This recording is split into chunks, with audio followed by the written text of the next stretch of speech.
TDP, Janasena, BJP కలిపి పోటీ చేస్తామంటున్నారు. ఈ వైఎస్ఆర్సీపీ మీదకి వెళ్తే ఆ మూడింటికి ఫలితం ఏమన్నా వస్తుందా? వాళ్ళిద్దరూ కలిస్తే డెఫినెట్గా చాలా టఫ్ అయిపోతుంది.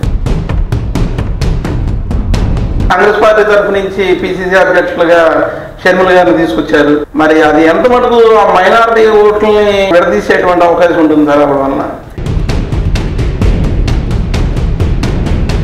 డెఫినెట్గా గెలవగలదు. తండ్రి కొడుకు పరిపాలనలో ఏది బెస్ట్గా అనిపిస్తుంది సార్ ఇప్పుడు? తండ్రిదే.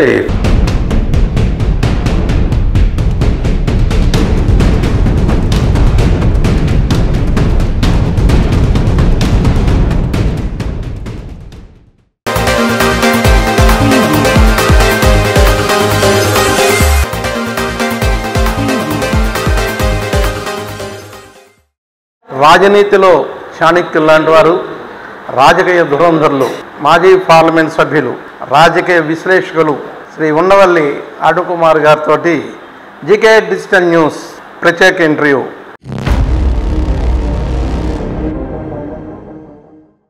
జీకే డిజిటల్ న్యూస్ ఛానల్కి సమయం కేటాయించి ఇంటర్వ్యూ ఇచ్చినందుకు ముందుగా మీకు కృతజ్ఞతలు, ధన్యవాదాలు తెలియజేసుకుంటూ, సార్ మీరు 2 సార్లు ఎంపీ చేశారు, 10 సంవత్సరాల పాటు ఎంపీగా ఉన్నారు. అంత రాజకీయంగా ఉండి ఇవాళ ప్రత్యక్ష రాజకీయాల్లోకి లేకపోవడానికి ప్రత్యేకమైన కారణాలు ఏమైనా ఉన్నాయా? ఏం లేవు, ప్రత్యేకంగా ఏం లేవు. రిటైర్ అవుదాం అనుకున్నాను, రిటైర్ అయిపోయింది. మీలాంటి అనుభవం ఉన్నవాడు ఉంటేనే కదా మన అభివృద్ధి రాష్ట్రంగానే ఉండి మీరు ఎంపీ చేసినటువంటి రాజమండ్రి ఇవన్నీ కూడా. అదేం పెద్ద ఇదేం కాదు. నేను లేకపోవడం వల్ల పెద్ద ఏం లోటు ఉండదు. కొత్త వాళ్ళు వస్తారు, కొత్త వాళ్ళు రావాలి కూడా. కొత్త వాళ్ళు వస్తున్నారు అనుకోండి, కానీ నేను ఉన్నాను ఇప్పుడు రాజకీయంలో లేకుండా లేను, ఎంపీగా లేనంతే. అదే అంటే ఎవరి పార్టీ తరఫున ఉంచడం కానీ చేయడం కానీ. అదే ఏ పార్టీలో లేకుండా కూడా రాజకీయంలోనే ఉన్నాను నేను. సార్ ఇదొక 60 తర్వాత రిటైర్ అవ్వాలని ఎప్పటి నుంచో అందరికీ చెప్తూ వచ్చిన వాళ్ళం. మనకు 60 వచ్చినప్పుడు రిటైర్ అయిపోయాం అంతే. అంతకు మించి పెద్ద కారణాలు ఏం లేవు. మీరు ఎంపీగా ఉన్నప్పుడు రాజకీయాలకి ఇప్పుడున్నటువంటి రాజకీయాలకి డిఫరెన్స్ ఉందా సార్? ఏం పెద్ద లేదండి, ఎప్పుడైనా అంతే. పెద్ద డిఫరెన్స్ కొంచెం రేటు పెరిగింది, ఎలక్షన్ రేటు. మా టైంలో పార్టీ టికెట్ని బట్టి ఉండేది. ఇప్పుడు పార్టీ టికెట్తో పాటు ఆర్థికంగా కూడా అతను ఓటుకి డబ్బు ఇవ్వగలుగుతున్నామండి. పార్టీలు కూడా ఎంపిక చేసుకుంటున్నాయి. సహజంగా ప్రాంతీయ పార్టీలే ఉన్నాయి కాబట్టి, అలాగే తమిళనాడులో కూడా అంతే, ఇక్కడ కూడా అలాగే ప్రాంతీయ పార్టీలు వల్ల కొంత డబ్బు అనేది కూడా చాలా ప్రధాన అంశం అయింది. కొన్నాళ్ళకి మారుతుంది. మన రాష్ట్రంలో వచ్చేటప్పటికి 2024లో సార్వత్రిక ఎన్నికలు జరుగుతున్నాయి. పార్లమెంట్కి, అసెంబ్లీకి రెండింటికి ఎన్నికలు జరుగుతున్నాయి. దీంట్లో ప్రధానంగా అధికారంలో ఉన్నటువంటి వైఎస్ఆర్సీపీ పార్టీ ఉంది. అలాగే మరి ఇప్పుడు కలుస్తాయో కలవో ఇంకా తెలియదు, కానీ టీడీపీ, జనసేన, బీజేపీ కలిపి పోటీ చేస్తామంటున్నారు. అయితే ఈ 3 కలిపిన తర్వాత ఈ వైఎస్ఆర్సీపీ మీదకి వెళ్తే ఆ మూడింటికి ఫలితం ఏమన్నా వస్తుందా? వాళ్ళకి ఏమన్నా మంచి ఫలితాలు వచ్చే అవకాశం ఉంటుందా? ఏమో చూడాలి. నాకు అంత ఎలక్షన్ గురించి స్పెక్యులేషన్ చేసి చెప్పే అంత ఇది లేదు, నేను చేయను కూడా. నాకు బట్ ఇద్దరికి కూడా ఓట్లు డివిజన్ అయిపోయి ఉన్నాయి. వైసీపీ ఓట్లు వైసీపీకి ఉన్నాయి, టీడీపీ ఓట్లు టీడీపీకి ఉన్నాయి.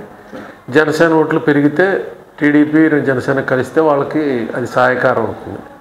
ఏమవుతుందో చూడాలి. నాకు ఈ ఎలక్షనే కాదు, ఏ ఎలక్షన్లో ఉన్నా సరే పెద్ద స్పెక్యులేట్ చేసి చెప్పగలిగిన శక్తి లేదు. మీరు చెప్పలేకపోయింది సార్. మామూలు అన్నీ మీ ద్వారానే అవుతున్నాయి. ఏ ఛానల్ చేసినా అరుణ్ కుమార్ గారు చెప్పినట్టు అనాలిసిస్ని పరిగణలోకి తీసుకుని దాన్ని ముందుకు తీసుకెళ్లే పరిస్థితి ఉంది వాళ్ళ మీడియా అంతా కూడా. మీరు అలా అన్నప్పటికీ కూడా ప్రపంచంలో ఉంటాం కాబట్టి. నేను ఇప్పటివరకు ఎప్పుడు చెప్పలేదు. మీరు హెడ్డింగ్ చూసినట్టున్నారు, లోపలికి వెళ్ళి చూస్తే ఏముండదు. అందుకని అదేం చెప్పాను. చెరుకో పార్టీ ఉన్నాయి, టీడీపీకి ఒక పార్టీ ఉంది, వైసీపీకి ఒక పార్టీ, ఫిక్స్డ్ ఓట్స్ ఉన్నాయి, పోలరైజేషన్ అయిపోయింది. మిగతా 20% మీద ఆధారపడి ఉంటుంది. ఆ 20%లో లాస్ట్ టైం 6% వచ్చినట్టుంది జనసేనకి. ఈసారి పెరిగే అవకాశాలు కనబడుతున్నాయి. పెరిగి వాళ్ళిద్దరూ కలిస్తే డెఫినెట్గా చాలా టఫ్ అయిపోతుంది. ఈ పరిస్థితుల్లో కాంగ్రెస్ పార్టీ తరఫు నుంచి పిసిసి అధ్యక్షులుగా షర్మిల గారిని తీసుకొచ్చారు. ఆవిడ కొద్దిగా స్టేట్మెంట్స్ కూడా గట్టిగానే ఇస్తున్నారు. మొత్తం అన్నగారి మీద ప్రత్యేకంగా ఇలా చేస్తున్నారు, అలా చేస్తున్నారని చెప్తున్నారు. మరి అది ఎంత మటుకు ఆ మైనారిటీ ఓట్లని విడదీసేటువంటి అవకాశం ఉంటుంది సార్ అప్పుడు వలన? చెప్పలేం. అంటే జనరల్గా ఓటింగ్ వచ్చేటప్పటికి నెగ్గే పార్టీకి ఓటేద్దామనో లేకపోతే మన పార్టీ ఏదో దానికి ఓటేద్దామనో ఈ శక్తి ఎంతసేపు మనం వినియోగించేది నెగిటివ్గానే వాడతాం ఎక్కువ. ఈ 20% ఓట్లు ఇందాక చెప్పిన 40 అలాగే వేసేస్తారు. మిగతా 20% ఓట్లు ఒకరిని ఓడించడానికి వేసేవాళ్ళు ఎక్కువ ఉంటారు. అంటే బ్యాలెన్సింగ్ ఓటు వాళ్ళు ఓడిస్తారు. ఈ ఓటు కనుక షర్మిలాకి వేసినట్టయితే జగన్కి అడ్వాంటేజ్ అవుతుంది, జగన్ గారిని నెగ్గేస్తాడేమో అనుకున్న వాళ్ళు షర్మిలాకి వేయకుండా చంద్రబాబుకి వేస్తారు. అలాగే ఈ ఓటు షర్మిలాకి వేస్తే చంద్రబాబుకి అడ్వాంటేజ్ అవుతుంది అనుకున్న వాళ్ళు ఆఖరి వరకు షర్మిలా సపోర్ట్ చేసినా లాస్ట్ వచ్చేటప్పటికి ఓటు వేస్ట్ అయిపోతుంది అనేటిది ఒకటి ఏదైతే ఉందో జనంలో, అది ఆ అభిప్రాయం చాలా ప్రివేల్ అవుతుంది. అందుకని ఎంతవరకు వెళ్తుంది షర్మిల అన్నది చూడాలి. డెఫినెట్గా గెలవగలదు అనేటువంటి ఒక ఇది కనుక పుట్టిస్తే క్యాండిడేట్లు సరిగ్గా పెట్టుకుని ఏమో ఎలా మారుతుందో తెలీదు. కాంగ్రెస్ 1.2 1% ఓట్లో ఉన్నాయి ఇప్పుడు. అవి జంప్ అయ్యి నెగ్గే లెవెల్కి వెళ్ళే వాతావరణం నెలలలో వస్తుందా చూడాలి ఇది. ఎందుకంటే షర్మిల కూడా రాజశేఖర రెడ్డి గారి కూతురు, ఆవిడ కూడా గ్లామర్ ఉంది, జనంలోకి వెళ్తుంది, బాగా మాట్లాడుతుంది. ఇంకా అధికారానికి చేరువుగా రావచ్చు అంటారు. అనలేను. 1% నుంచి అధికారం చేరువుకి రాగలిగితే గ్రేట్. రాజశేఖర గారి కూతురు అనే ఉద్దేశం ఉంటుంది. అందుకే తెలియదు ఏం జరుగుతుందో, చూడాలి, వెయిట్ చేయాలి. అన్నగారి మీద ఎక్కువ బాణాలు సంధిస్తుంది ఆవిడ, కుటుంబ పరంగాను, సాక్షి నాది, నా చాలా దాంట్లో వాటాలు ఉన్నాయని చెప్పి పర్సనల్ ఇష్యూస్ కూడా తీసుకొస్తున్నారు రాజకీయాల్లోకి. ఈ రాజకీయాల్లో ఈ కల్చర్ ఎంత మటుకు కరెక్ట్ సార్? ఇది పర్సనల్ ఇష్యూస్ ఎప్పుడు ఉందండి, పర్సనల్ ఇష్యూలు లేకుండా ఎప్పుడు లేదు. అన్ని ఇష్యూలు వచ్చేస్తాయి. రాజకీయంలో గేమ్కి రూల్స్ లేవు, ఎలాగైనా ఆడచ్చు. అందుకని అందులో ఈవిడ చేసిందేం కొత్త ఏం కాదు, అంతా జరుగుతూనే ఉంది. అందుకని దీంట్లో స్పెషల్గా షర్మిల ఒక్కరితే అనడం లేదు. ఏ పార్టీ చూసుకోండి, చంద్రబాబు నాయుడు గారి పార్టీలో ఇంట్లో అన్ని పార్టీలు ఉండేవి. మన రాష్ట్రంలో ప్రత్యేకంగా ఒక పక్కన చెల్లెలు, ఓ పక్కన వదిన గారు, రెండు జాతీయ పార్టీ నుంచి ఉన్నారు. చంద్రబాబు నాయుడు గారికి వదిన పురంధేశ్వరి గారు వస్తున్నారు, షర్మిల గారి చెల్లెలేమో ఇటు నుంచి వస్తుంది. ఇది చాలా చిత్రంగా ఉంది, విచిత్రంగా. ఇది రెండు ఉన్న వాళ్ళే, ఒక చెల్లెలు ఒక వదిన వ్యతిరేకంగా పనిచేస్తున్నారంటే తప్పేం లేదండి. రాజకీయంలో ఎవరు ఇష్టం వచ్చినట్టు వాళ్ళు ఉంటారు. ఒకే ఇంట్లో ఉంటున్న వాళ్ళు కూడా విడిపోయి వేరే వేరే పార్టీలో ఉన్నవి చాలా విన్నాం, ఇంతకుముందు చూసాం. ఇవేం పెద్ద కొత్త విషయాలు ఏం కాదు, జరుగుతూ ఉంటాయి. దాని మీద పెద్ద దాన్ని భూతద్దంలో పెట్టి చూడక్కర్లేదు. అంటే వాళ్ళకే ఇంట్లోనే సయోధ్య లేనప్పుడు ప్రజలకి ఏం చేస్తారు వీళ్ళు? వాళ్ళకే కాంప్రమైజ్ అవ్వట్లేదు, ఇటు అన్నగారితో ఆవిడకి అవ్వట్లేదు, వదిన గారితో చంద్రబాబు పొత్తు కూర్చోలేకపోతానికి ప్రజలకు ఏం చేస్తారనే అభిప్రాయం ప్రజల్లో ఉండే అవకాశం ఉంటుంది కదా సార్? ఇలా ఉంటే ఉండొచ్చు, సహజం అయి ఉండొచ్చు, కానీ అది వ్యతిరేకంగా పనిచేయచ్చు కదా. పనిచేయచ్చు. ఆ వ్యతిరేకత పనిచేసి ఎంత మటుకు నేను ఆ స్పెక్యులేషన్ చేయలేను. వ్యతిరేకత డెఫినెట్గా అందులోనే వస్తుంది, ఎందుకు రాదు? చెల్లెల్ని మేనేజ్ చేసుకోలేకపోయిన వాడు ఇదేంటండి అని. అది మరి ఏంటి చూడాలి. ఇవన్నీ ఎందుకు వచ్చాయి, ఎందుకు వెళ్తాయి అన్నది మనం ఊహించి చెప్పగలిగిన వాళ్ళు కొంతమంది ఉంటారు. వాళ్ళ ఊహలు ఒక్కోసారి కరెక్ట్ అవుతుంటాయి. అయితే నేను ఊహించి చెప్పలేను. నేను యాక్చువల్గా నాకు తెలిస్తే చెప్తాను. నాకు తెలిసినంత వరకు ఇదేమీ పెద్ద ఫస్ట్ ఆఫ్ ఇట్స్ కైండ్ కాదు. చాలా ఫ్యామిలీస్లో చూశాను. సో జరుగుతూ ఉంటాయి. వీడు ఇప్పుడు బాగా మనకి టీవీ వచ్చేసి సోషల్ మీడియా వచ్చేసిన తర్వాత ఒకళ్ళు బూతులు తిట్టుకునే స్థాయికి దిగజారిపోయింది. కాబట్టి మనకి చాలా ఎందుకు ఇలా అయిపోయిందని అనిపిస్తుంది. కానీ పూర్వం కూడా సిద్ధాంతపరంగా విడిపోయి ఒకే కుటుంబంలో ఉన్నవి చాలా ఉన్నాయి ఇన్సిడెంట్. జాతీయ స్థాయిలో ఇప్పుడు మేనకా గాంధీ గారు కూడా బీజేపీలోకి రావడం, మళ్ళీ మేనకా గాంధీ గారి ఇంట్లోంచి వెళ్ళిపోయింది. గాంధీ గారి కొడుకులు గాంధీకి డెడ్ ఎగెనిస్ట్, సొంత కొడుకే డెడ్ ఎగెనిస్ట్ గాంధీకి, మహాత్మా గాంధీకి. అలాగే సుభాష్ చంద్రబోస్ గారు ఫైట్ చేసి వెళ్ళిపోయినప్పుడు ఆయన సొంత బ్రదరు మినిస్ట్రీలో ఉన్నాడు, కాంగ్రెస్ మినిస్ట్రీలో. ప్రతి చోట ఉంటాయి. ఇప్పుడున్న వాతావరణంలో ఏంటంటే పెద్ద చేసి చూపిస్తారు. చూద్దాం. దాని ఇంపాక్ట్ పెద్దగా ఉండదు. ఇంపాక్ట్ ఉండొచ్చు, ఉండకపోవచ్చు, అదే చెప్పలేను నేను. అదే రిజల్ట్ వచ్చాక తెలుస్తుంది తప్ప అది ఇంపాక్ట్ మీద మనం స్పెక్యులేట్ చేయడం అనేది పెద్ద. రాజకీయ అనుభవం ఎక్కువ ఉంది కదా సార్? రాజకీయ అనుభవం అవును, కరెక్టే. కానీ వాటి మీద నా రాజకీయం వేరు. నేను ఇలాగా వాడెవరు కోటేస్తాడు, ఈ కులం వాళ్ళు ఎవరితో ఉంటారు, వాళ్ళు ఎవరితో ఉంటారు, ఇలాంటివి నేను ఎప్పుడు పట్టించుకోలేదు. పట్టించుకోవడానికి నాకు నిజంగా గ్రాస్ రూట్ లెవెల్లో నాకేమీ పెద్ద బలమైన నాయకుడిని ఏం కాదు నేను. నాకు ఎప్పుడు కుల బలం లేదు, ధన బలం లేదు. ఓన్లీ రాజకీయ సిద్ధాంతపరంగా రాజకీయం ఎందుకు ఈ పార్టీలో ఉన్నారనడానికి కారణం ఉంటుంది, ఈ పార్టీకి ఎందుకు ఓటు వేయాలనడానికి కారణం ఉంటుంది. ఆ కారణాల మీద నేను కాంగ్రెస్ పార్టీలో ఒక స్పోక్స్మెన్ కింద వ్యవహరించేవాడిని చిన్నప్పటి నుంచి. అలాగే కాంగ్రెస్ పార్టీ వల్ల టికెట్ వచ్చింది, ఎంపీ అయ్యాను, టైం అయిపోయింది, రిటైర్ అయిపోయాను. అంతవరకే ఉంటాను తప్ప దాంట్లో ఇప్పుడు ఉన్నటువంటి రాజకీయాల మీద లోపలికి వెళ్ళి లోతుగా చర్చించగలిగినటువంటి సమర్థత లేదు నాకు. సమర్థత లేదా మీ అంటే మా ఉద్దేశం ఖచ్చితంగా మీరు చాలా సమర్థులు, ఎక్కడి వరకు ఏం జరుగుతుందో చెప్పగలిగినటువంటి పరిశీలకులు, విశ్లేషకులు కూడా మీరు. అందులో ప్రజల యొక్క అభిప్రాయం అదే సార్ ఇవాళ రాష్ట్రం అంతా కూడాను. అందరూ అలా అనుకుంటే చాలా బాగుంటుంది, కానీ అది నిజం కాదని తెలుసు. నిజం అంటే కొన్ని విషయాల్లో ఏదో చెప్తారు కదా సార్, హనుమంతుడు తన బలం తనకే తెలియదు అవతల వాళ్ళు చెప్తే కానీ అన్నట్టుగా మీరు కూడా అలా అంటారు, కానీ దాన్ని విశ్లేషించగలిగినటువంటి ఒక్కసారి హనుమంతుడు అనుకుని మనం జంప్ చేసి కాళ్ళు చేతులు ఎరగొట్టుకునే కన్నా కాబట్టి అలా ఉండదు సార్, అలాగే ఉండదు. కాకపోతే ఏంటంటే మీరు మరి ఇందిరాగాంధీ గారికి, రాజీవ్ గాంధీ గారికి ట్రాన్స్లేటర్గా కూడా వ్యవహరించారు కొంతకాలం. నేను ఇందిరాగాంధీ గారికి ఎప్పుడు ట్రాన్స్లేట్ చేయలేదు, ఓన్లీ రాజీవ్ గాంధీ గారికే.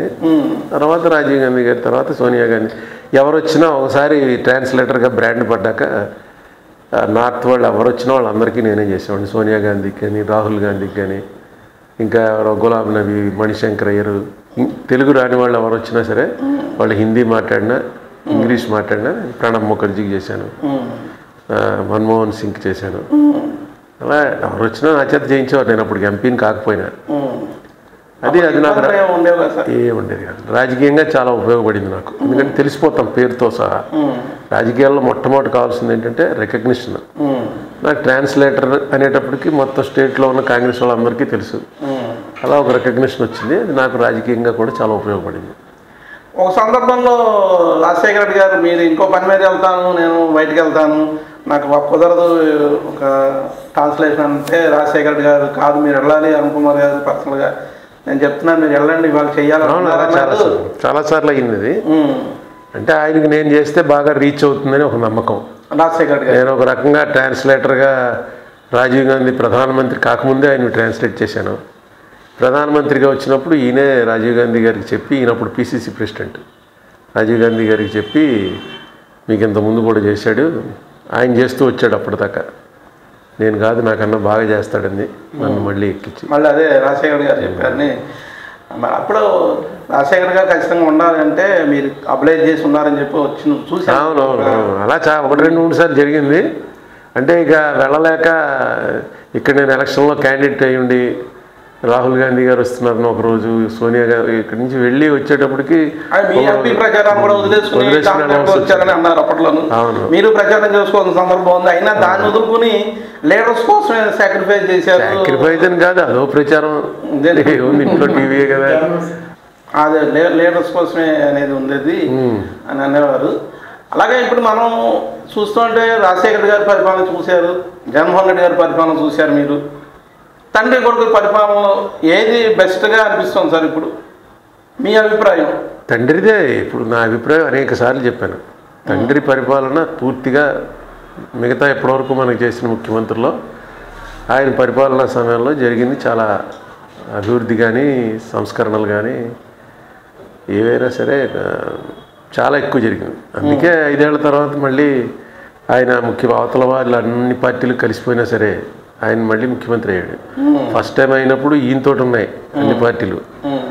ఆయనకి ఎంత కాన్ఫిడెన్స్ అంటే మళ్ళీ ఎలక్షన్ వచ్చేటప్పటికి ఆయన నాకు ఎవరో ఉండక్కర్లేదు, నేను ఒక్కడనే ఫైట్ చేస్తానని వచ్చి కొంచెం సీట్లు తగ్గినప్పటికీ మళ్ళీ అధికారంలోకి రావడానికి ఏకైక కారణం ఆయన సంక్షేమం అభివృద్ధి రెండింటినీ బాగా బ్యాలెన్స్ చేసుకుంటూ రూల్ చేశాడు.